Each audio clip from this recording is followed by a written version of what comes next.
Hey guys, I'm Bruce. Welcome to the thermal farm. Let's take a look around.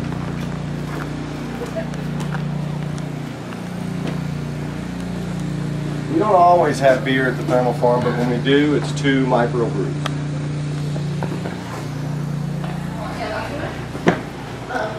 Trophies and stuff. We're gonna work on that. The ladies get a big kick. This is the only cool spot on the thermal farm, so we get the ladies that all hang out. Hey ladies.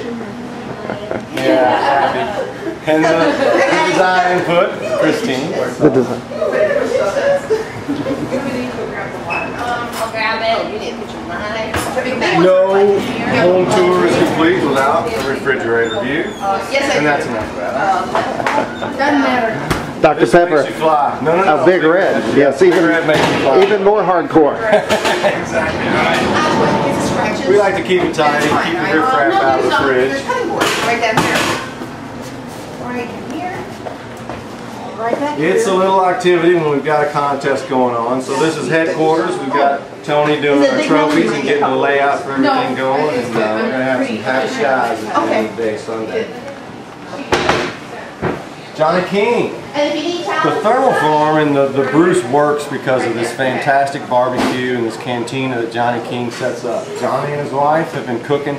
Well, you've been smoking pig butt for how long? Several years now, but No, what we have here. You've been it's smoking been about 3.5, like 4 weeks that we honestly just take to prepare for this festival with Bruce. And if it wasn't for Bruce, I might not even be here.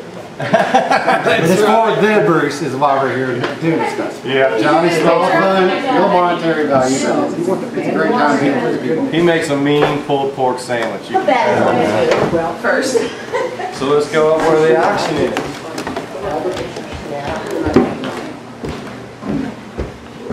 Watch your step. We can start in the closet, which is a little interesting, as any girl would love a nice shoe collection. So keeping those guys out of sight, nice and trimmed and cleaned and dust free, because you know a woman is not going to wear her shoes. And out your closet window. A DLG event. Yeah, we've got a few friends out here with us today. There you go.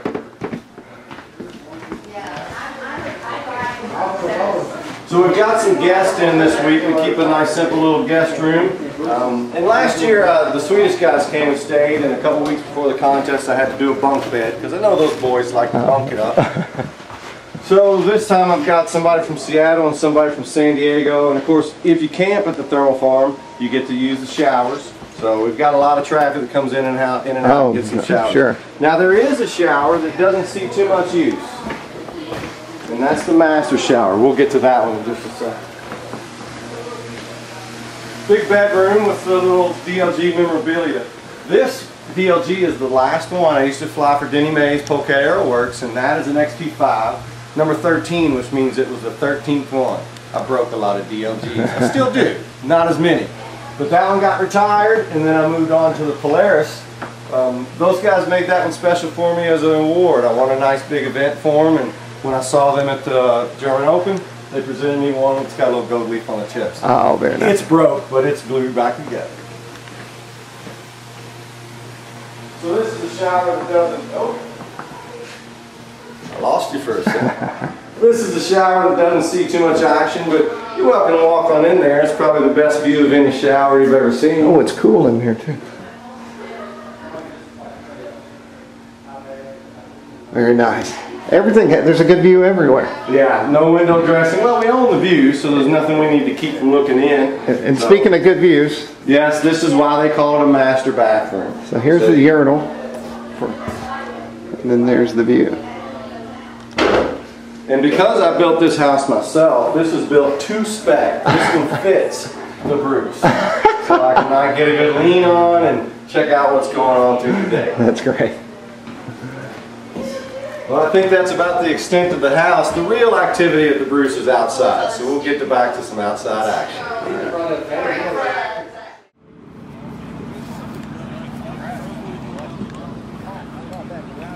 So you got the walk around of the house. Now we're out on the field. It's what we like to call the thermal farm. It's a really, really challenging field. If you can look out that way, you see these overpowering trees that are on that side of the field and really all the way around. So we're basically sitting down in here in this little valley, this little arboretum of sorts. And as the wind comes over these trees, it just kind of rolls over these trees. So normally we see a flying surface that's just great big and wide, and we get nice laminar flow, and that's why we are attracted to sailplanes, because they fly nice and majestic. But out here you'll see some video of sailplanes that are just getting bounced around and thrown all over the place.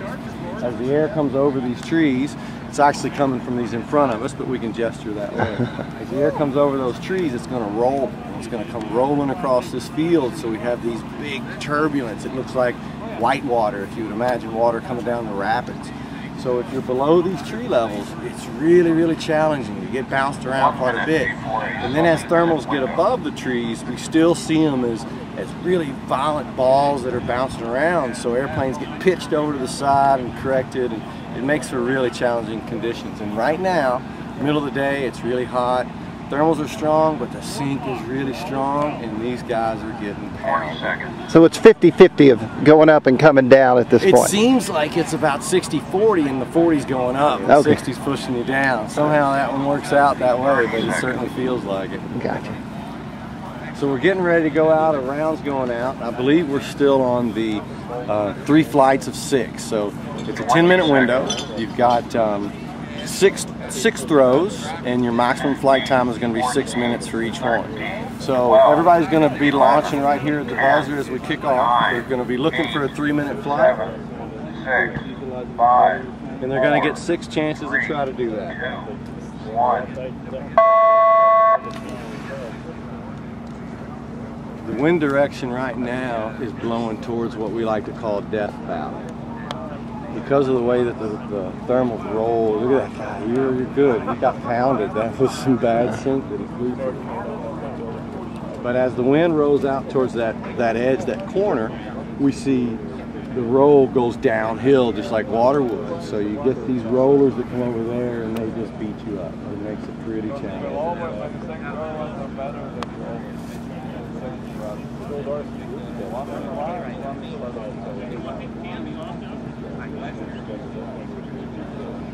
There's a lot of sink out on the field right now. I don't see anybody getting up.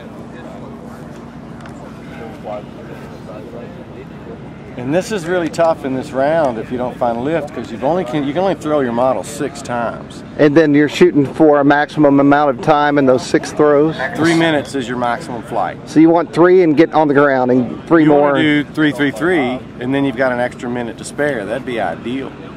But it gets to be a really tough call, because you know, if you're gun one, you could maybe make it past 130. Then you're committed, because you're not going to be able to beat that score. Okay. So you have to make a decision at about a minute 20 if you think that you're going to be able to go past 130 or past 2. So it's a little bit of a tactical decision to be made. There's some lift going up back there. It's light. You know, we've seen this. It's been heating up all day long, so we're really seeing this kind of equalization of temperatures. So what we require is a cold air mass that bumps into a warm air mass, and some sort of cold air interaction that's going to make it go up. But as it heats up, it's all just hot, so nothing goes up. Gotcha. And the wind just rolls over the trees and beats up your airplane. It's been really tough. If you fly there, it probably isn't as difficult to perceive on camera, but it's downhill. So it'll appear like you're really high, and then as you start coming to yourself, you're really going uphill, so it seems like you're sinking fast. And there's a field boundary. All your flights have to start and stop inside the field boundary.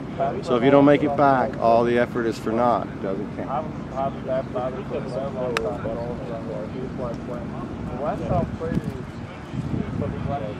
Now, who invented all these rules, Bruce? All these rolls? Rules. Rules. The FAI is the governing body for, well, Federation Aeronautical International. So anything aeronautical, that French body governs it or maintains the rules. But we flew this as it was in America actually. F3K came about in the Americas. And we had a loose interpretation, we had some rules, we had some things, and as it kind of coalesced into a world-class event, they adapted what we had already been doing for 15 years. And then they modified some things that made some sense and tidied some things up. And now we have about 13 or 14 tasks that we can choose from. They all involve a 10-minute window and then variable flight times, like 5 2s or a 1, a 2, a 3, and a 4. There's a bunch of different targets that we're going to have to achieve in flight. And on a really good thrower, really good pilot, if there's no air moving, no wind, no nothing, he can throw that airplane and fly it for about 2 minutes and 20 seconds. A really good guy. So as we see the dynamic thrown in there with all of the air, it gets really challenging because now you're going to go up, you're going to go down, you find the sink. So even getting a 2-minute flight in a day like today can be quite a challenge.